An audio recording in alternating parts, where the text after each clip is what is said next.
Alrighty, Chef Buck here, and today we're going to cook up a little bit of beef stew. You know, I got up in a stew mood this morning. You know, I haven't made it in a long time, and it's super easy to do.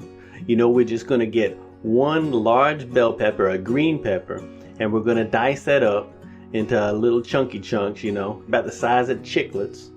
And then we're going to go ahead and cut up one large onion. We're going to slice that. So we already got some dice and slice, and you want different sizes in your stew. Makes your stew more interesting. Celery, you know, if you want to. I'm just cleaning out the fridge.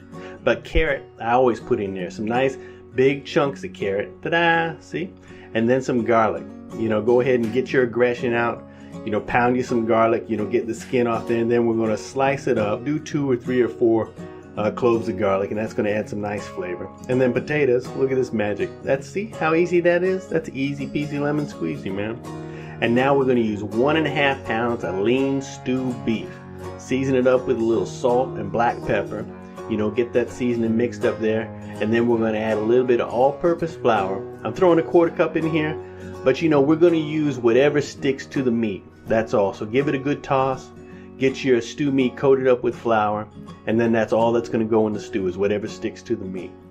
So heat your stew pot up, 3 tablespoons of oil on medium-high heat, and then when you put your meat in there, it should start to sear and sizzle right away, you know, because you want your pot to be that hot.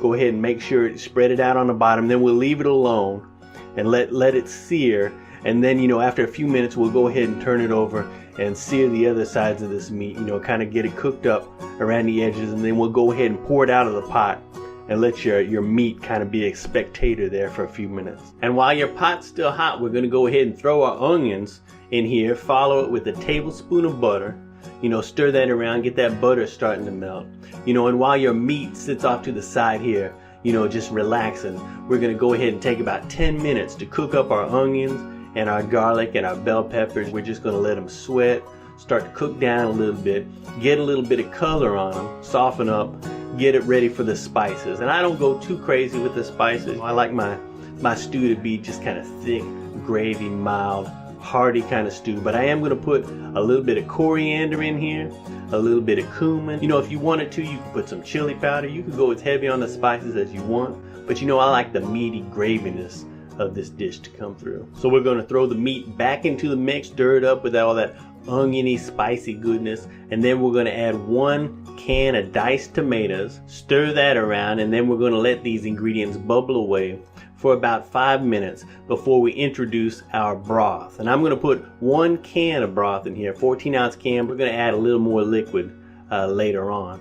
Throw your bay leaf in there, your carrots, your celery if you're so inclined, and then we're going to raise the temperature. Throw a lid on here, bring this pot up to a boil, and then we're going to reduce the temperature down to a simmer and cover it up again and let this stew cook away, simmer away for about a ½ hour. And now when you take your lid off, your stew should be starting to look awful stewy, starting to get that kind of gravy look to it. And it's tater time to throw your big hunks and chunks of potato in there. Make sure you got them cut up into some good sizes, because you don't want them to cook down to nothing. Add you some water as needed. I'm putting a ½ can in here. Not a lot, just enough to cover your ingredients up. Then we're going to throw the lid back on there and let this pot simmer away for another 45 or 50 minutes. And then when the next time you pull your lid off, boom, you should be good to go. Rich, gravy, delicious, man. That there will stick to your ribs. Put your spoon in there, give it a taste test, you know, see if you need any more seasonings or not, you know, and if it meets your standards, then go ahead and get it off the heat. Let it cool down to a non-lethal temperature.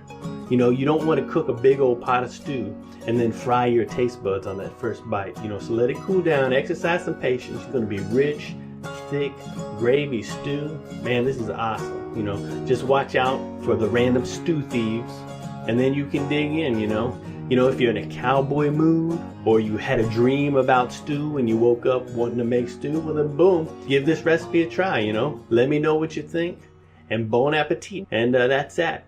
It's a wrap, as they say in the semi-entertainment business.